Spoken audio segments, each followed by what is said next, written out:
se llama el informe.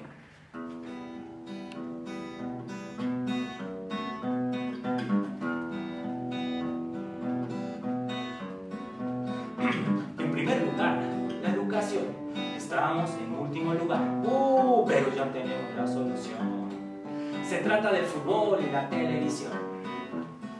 Si meten un gol, les damos un salón con 10 computadoras en la selva la candola. Aquí no hay luz y los niños no comen. Muy mal, chiquillos, si no comen, no habrá computadoras.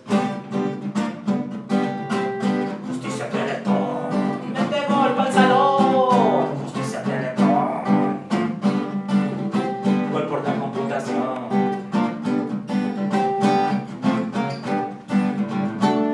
Salud, agoniza el seguro social, pero tenemos un seguro similar, se llama Seguro Popular. Doctor Simi es director general. Bailando por un sueño te operan del cerebro. Si sacas la quiniela, se salva la abuela. Si meten el gol, le dan su riñón. Solo no yanqué, la falló. No habrá para el cajón. Justicia Teletón, mete gol para el riñón. Justicia Teletón, por salud y educación. Tenemos 100 millones de pobres por 10 ricachones. Unos cuantos empleos para millones de obreros. Solución, economía informal. La mitad le vende a la otra mitad. El gobierno le mandó a la banca nacional y el que la privatizó fue Meade, papá. Los banqueros se prestaron y nunca se pagaron. Entonces aprobamos Fobaproa ayer y tal. 1 millón de millones les tuvimos que pagar. Justicia Teletón, privatizan al cobrar.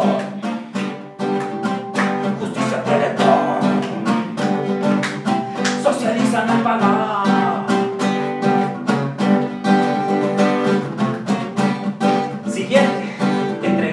Tierra y el mar, la vendimos a Walmart. Nos pagaron con un maíz diferente. Ese es un maíz ojete. Finalmente, la inflación del 7. Nos surge la venta de Pemex a Repsol, al mejor postor. Y el que quiera objetar, objete. Pelele, entiende, la patria no se vende. Justicia Teletón, sin maíz no hay país. Justicia Teletón, la tele no hay pelele. Tú, solo tú. Justicia Teletón. Mira, la huelga de UNAM estaba en relación, en consonancia con lo que estaba pasando en Bolivia, particularmente en Cochabamba. En esos mismos años está dando la Guerra del Agua. La Guerra del Agua es un proceso histórico muy importante de estos de los que hablas, porque no tiene un liderazgo como tal visible, igual que el CGH no tenía líderes visibles, eran más líderes formados por los medios. En la Guerra del Agua también se da una especie de comunión. Raquel Gutiérrez lo menciona como una especie de cooperativa de lucha donde se juntan diferentes fuerzas, los regantes, los cocaleros, los maestros, los estudiantes, en un bloque el cual empieza a intervenir y irrumpe en la historia. Eso es muy importante porque logran sacar una transnacional por primera vez en la historia de Bolivia, y me atrevería a decir en la historia de Latinoamérica reciente. La Bechel, que quería privatizar el agua y que había incurrido en excesos como incluso prohibir que se cosechara agua de lluvia. Entonces, claro, la gente se revela y logran ganar.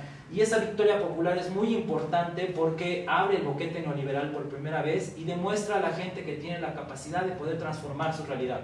Desde su organización vecinal, al bloquear una calle, al hacer una asamblea comunal, cosas que siempre nos contaron que no funcionaban, ¿no? O que habían terminado en masacres, ¿no? Y a partir de ahí empieza una serie de victorias populares, el impuestazo, la guerra del gas, que es muy importante, en 2003, cuando sacan a Argüelles Sánchez, al presidente boliviano.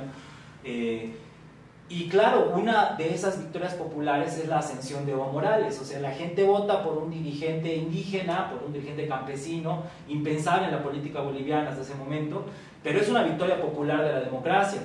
Es un triunfo más del pueblo que vota por él, y Evo es parte de una historia previa de lucha Él participó en la Guerra del Agua, él participó en la guerra en 2003. Sí, se forma, digamos, en esos procesos, ¿no? Se forma como parte de todos y asume como todos la Agenda de Octubre, ¿no? Esa agenda que manda la nacionalización, que manda la Asamblea Constituyente, o sea, tiene mandatos.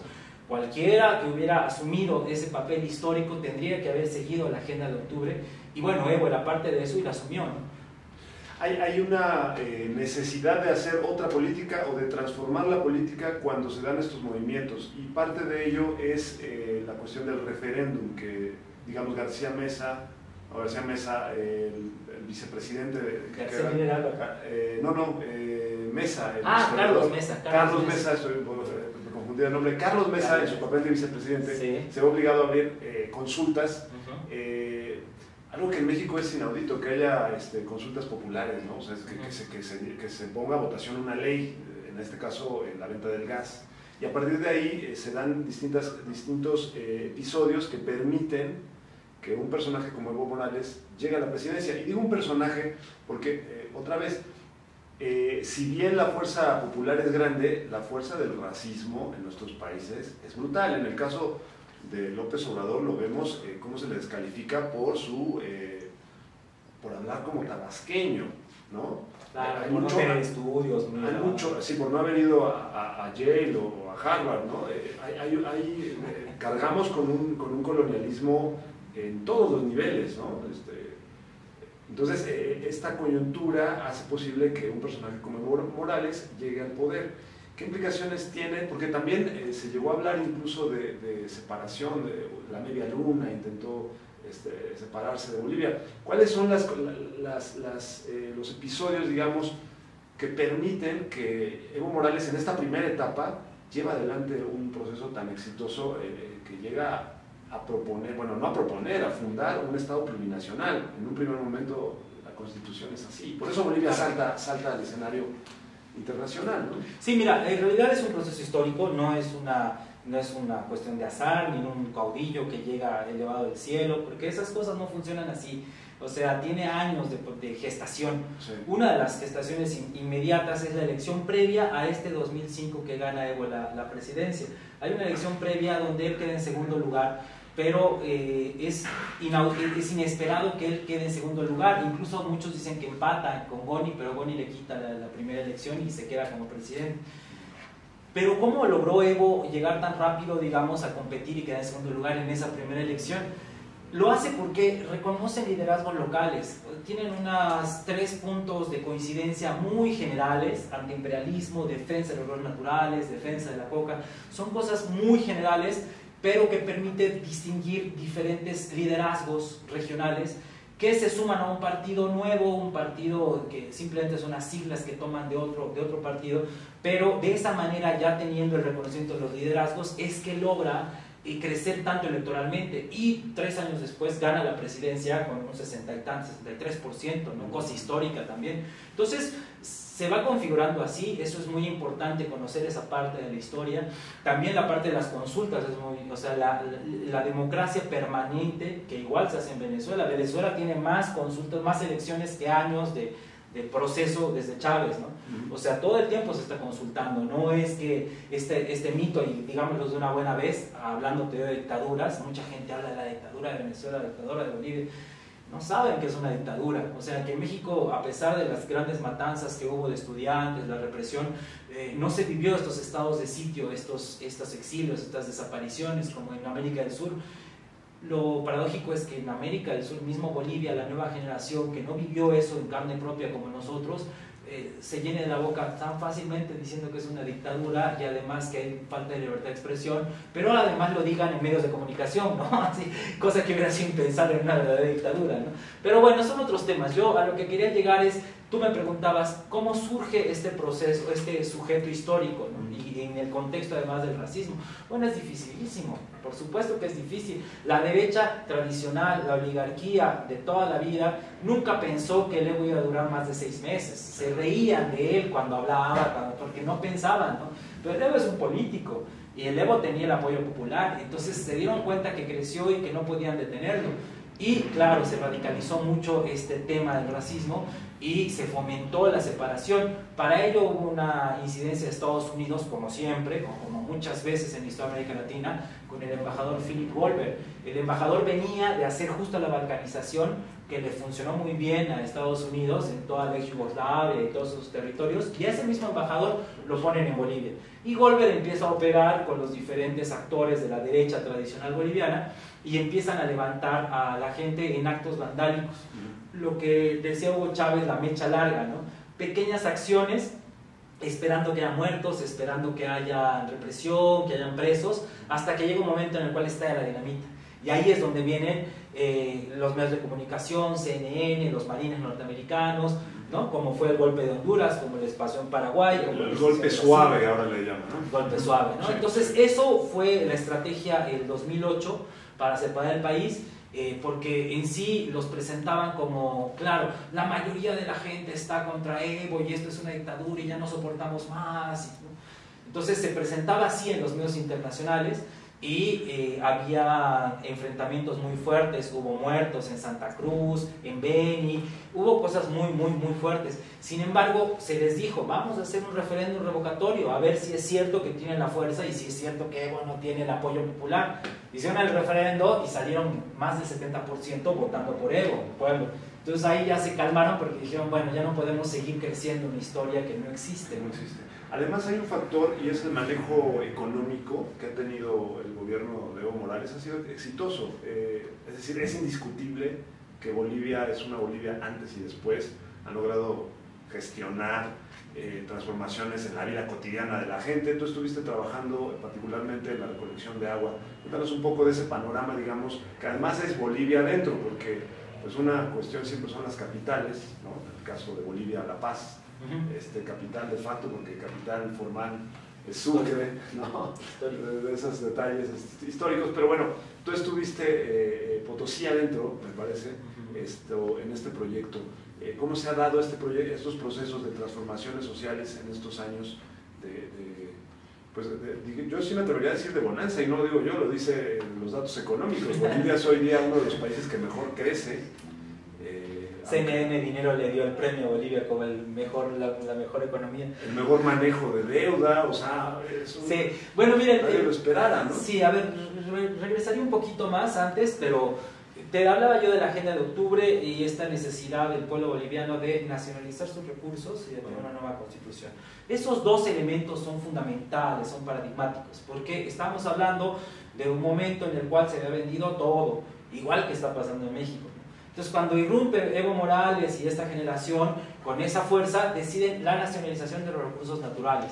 Y ese es muy importante porque, a diferencia de Cárdenas en México, que nacionaliza el recurso y las empresas, en Bolivia lo que se hace es que se nacionaliza el recurso que está abajo, en el subsuelo. Las empresas no se tocan, sino el recurso, el gas en este caso, es nuestro.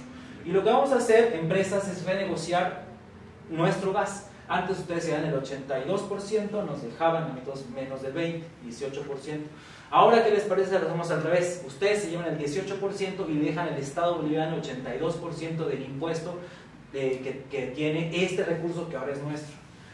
Con ese paso, con ese histórico paso, fue que se empezaron a hacer recaudaciones, porque las empresas al principio se opusieron, pero después firmaron todas y empezaron a incluso trabajar explotando los recursos, pero aún así con el 18% les convenía.